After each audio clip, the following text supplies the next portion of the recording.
as you can see, I am batch filming things here. Because this is the same can of beer I was drinking in the last video. Again, long day at work. I need to get some filming done, but I also want to have a refreshing beverage, and I decided on a craft beer tonight. So, this is the second book review in my series for March. Yep, for March. And it's Wicked by Gregory Maguire. This is, I think The Life and Times of the Wicked Witch of the West is part of the full title. And I really liked it in terms of how it related to the first book and built the world up. So essentially it's the telling of the life and times of the Wicked Witch of the West. And you start with her as a baby and go all the way through to her ending as known from the ending of Wizard of Oz. And while I can acknowledge that this book isn't for everybody, a lot of people aren't crazy about it. A lot of the reviews I read were like, the musical was better, which I'm sure it was great. I just have never seen it. But I certainly liked this book, and I certainly liked it more than the original Wizard of Oz. Sorry, L. Frank Baum. I just wasn't a fan. I'm just gonna dive right into my likes and dislikes this time. My first like is I actually really enjoy tropes like this in storytelling. There's something so deeply satisfying about finding out motivations and following villains to kind of like get a better sense of them. It helps you're able to read between the lines a little bit to get a really good unbiased idea of what the villain is like, because then you don't have the bias of the hero, but then like because you have the hero's perspective in mind, you can kind of tell when the villain is bullshitting a little bit, which is awesome. Is a big reason why I picked up that trope, and knowing it existed here is a big reason why I picked the book up. I'm not picking that up.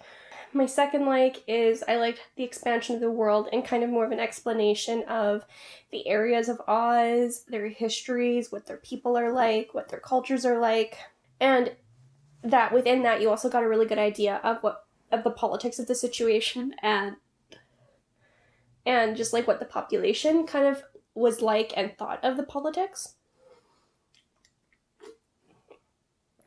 It was very interesting. And then 3, I loved the moral grayness. I mean, clearly, the Wicked Witch of the West is cast as a villain in The Wizard of Oz, and through a great deal of this story, you can kind of see it building to that. There's also just other things that Elphaba, the Wicked Witch, does that just really strongly pulls at, not even just being a villain, but just not being a great person, but also things she does that make her a good person. I loved the back and forth of not even just her, but a lot of the other characters as well, which made this a very entertaining read in that aspect. Although, within this moral grayness, there is a section in the middle that, if you haven't read this yet, I will give you a trigger warning for. It does include a lewd act that I would classify as bestiality. It caught me off guard the first time I read this book, and again when I read it this time, just because I had forgotten that it had happened.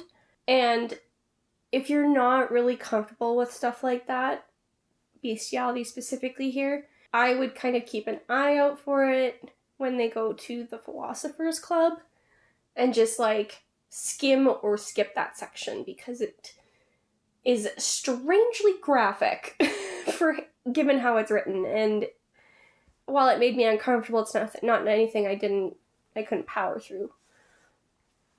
So just a warning. And with that, I'm going to jump into my dislikes. My first dislike is kind of the lack of focus to the main story. So although I really enjoy like the villain backstory and building up to it, I really struggled with Elphaba's motivations, because at different points in time in the story she's focusing on different things, and I think that really interfered with the direction of the story, even though you ultimately know where it's headed. Like, and all of these aspects were very interesting for me, but because of how it was done, the lack of focus didn't make any of it feel really fleshed out. So there just wasn't enough detail for me to like truly enjoy it as much as I could have. My second negative is that the back, 10% of the book, it wasn't very much, all things considered, but it was horrific pacing. It felt rushed. It felt like a significant lack of detail. I think it was a deliberate choice given something Elphaba does that results kind of in an alteration of her mind state. But it was so hard to get through. I breezed through the front 2/3 of this book. It started to drag a little bit towards the end, and then I hit this last 10%, and I kid you not, it took me 2 days to finally push myself to read all of it. And in the end, I enjoyed it, but the pacing in that part, not good. And that leads us to my third dislike. And this kind of relates back to the lack of focus, and it's that although this book is called The Life and Times of the Wicked Witch of the West, when it comes right down to it, I don't actually feel like I got to know her and her life. There's a lot of her experiences where it was just, you were told after the fact. There wasn't a lot of showing of a lot of the major things. It was a conversation or a dialogue or a monologue, and it didn't have the same oomph as if you had been shown, as it would have been if you'd been shown all of them. I mean, it's not terrible. It wasn't great, and I didn't particularly enjoy that my connection with her wasn't stronger. I'm gonna do a quick apology here. I know I'm kind of talking like I'm drunk. I have reached a stage in my day where I am tired drunk, not alcohol drunk, although I'm sure this isn't helping. And tired drunk is where I get so tired that I completely blow past my second wind and go straight for near incoherence and a complete lack of inhibition. My husband will attest to this. I'm hoping I'm gonna get some, reasonably entertaining videos out of this. Anyways, characters. I was about to say I didn't like them. That was the last book. That was Wizard of Oz. I liked and disliked Elphaba because I would be impressed with some of her decisions, and then I would be so frustrated I wanted to throw the book with other ones. And ultimately I ended up not caring for her too much. And it's not because I thought she was a terrible person or I disagreed with her ideologies, although both of those things were also true. My big gripe with her is that I didn't connect with her. Given that this was a story about her life, I didn't end up feeling like I got to know her by the end as deeply as I would have liked, given what the content of the book kind of led me to, what I was led to believe would be the content of the book. Oh, here, I have a better way to word that. Even though we follow her, I don't feel like we truly see her inner monologue. Because sometimes she makes decisions where her monologue never really touched on anything that what she ended up making the final decision from. And ultimately, not terrible, just hard to follow. And it made her hard to connect with. I actually really enjoyed a lot of side characters, especially since they ended up being, reasonably prominent characters or prominent ideas come the story of the Wizard of Oz.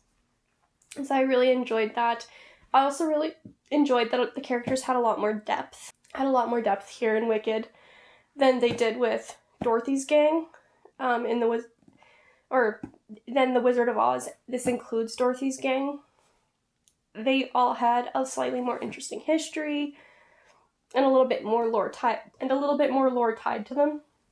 It has made them very interesting to follow and read about, and it made it really sad because I liked some of them more than I liked Elphaba. It's just the way it goes. Anyways, I'm going to stop talking about characters because I don't really have anything else to say, and the blank I left for more character notes just never got filled. So, I'm going to move on to my wrap-up. I liked this significantly more than I liked The Wizard of Oz. Significantly more. I'm giving this a 4 out of 5.